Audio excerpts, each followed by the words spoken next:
Welcome back, everybody. Outdoors Jeff here. Want to do a little video for you today on some more survival skills for you. I'm going to start off with a little history lesson first. Back in the day, when Europeans were here and traveling around with Native Americans, using them as guides, they would go out into the wilderness, and it was winter time. A lot of them were getting sick, falling ill, and food was scarce, and you couldn't fish. Animals were really scarce.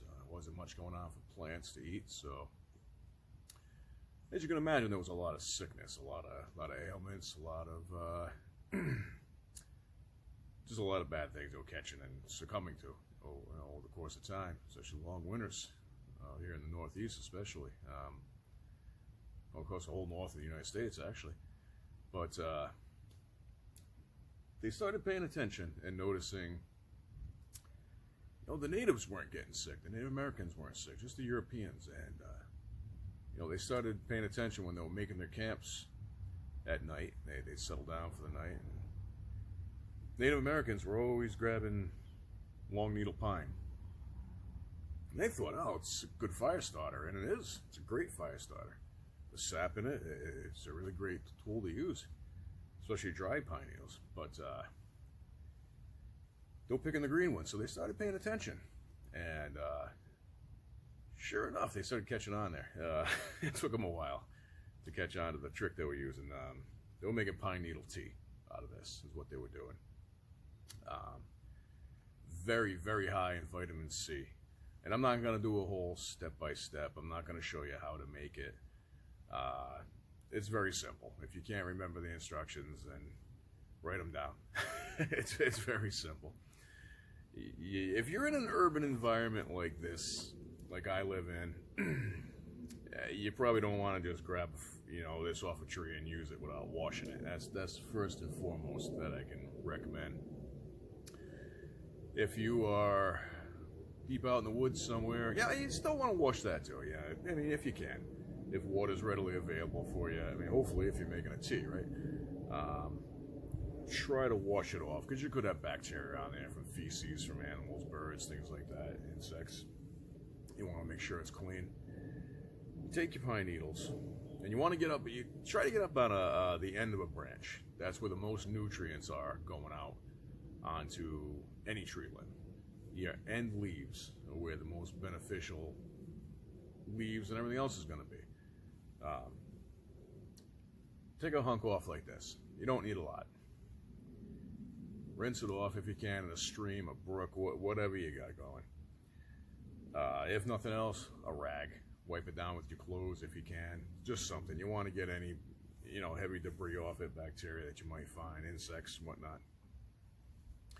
You take your pine needles, strip them off. You don't want to leave them whole. You want to break them up.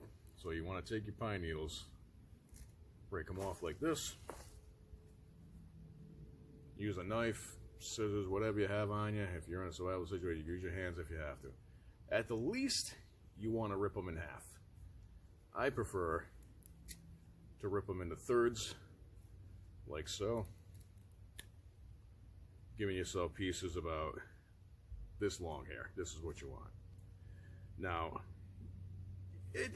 depending on the taste, how much nutrient you're going to get out of it, it all varies on how much you're going to use.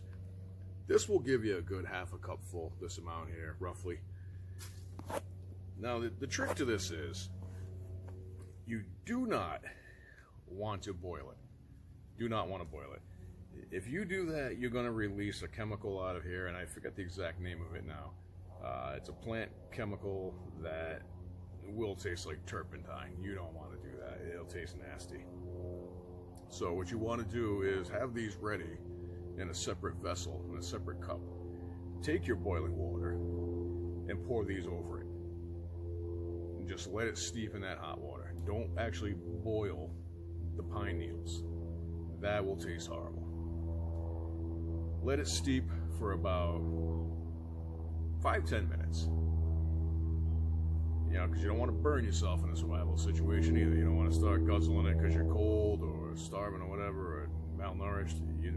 the last thing you want to do out in the wilderness alone, or trying to survive with no medication or first aid or anything, is, you know, scald your mouth with boiling hot water. So we want to avoid that.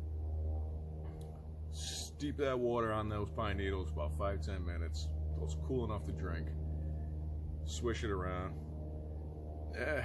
Ideally, you want to strain it through something if you can, if you have something. If not, you just got to be, you know, take your time sipping it.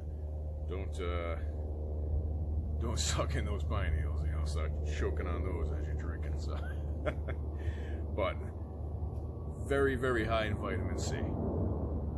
This will boost your vitamin C level up. Sorry, I got a plane coming overhead. One of the joys of living in an urban environment. Very high in vitamin C. This will keep you thriving, believe me. This will boost your immune system. This will help you fight off illness, infection, anything. It's gonna help you a lot. It's very simple. I like the taste of it. I don't use it from around here. Like I said, you know, in my urban backyard, I'll go out to the woods and gather some tree limbs, and irregularly I'll come home and make pine needle tea. I actually like the taste of it. You know, whether you like it or not, it could save your life. It could be the difference between, you know, succumbing to the common cold or fighting an infection and surviving it. So keep that in mind, folks. Pine needles, long needle pine. I'm not sure if you can use other types of pine or hemlock type trees. I don't know. I wouldn't experiment. These are everywhere. It's kind of tough to go out into the woods and not find a long needle pine tree. So stick with what you know. That's what I do.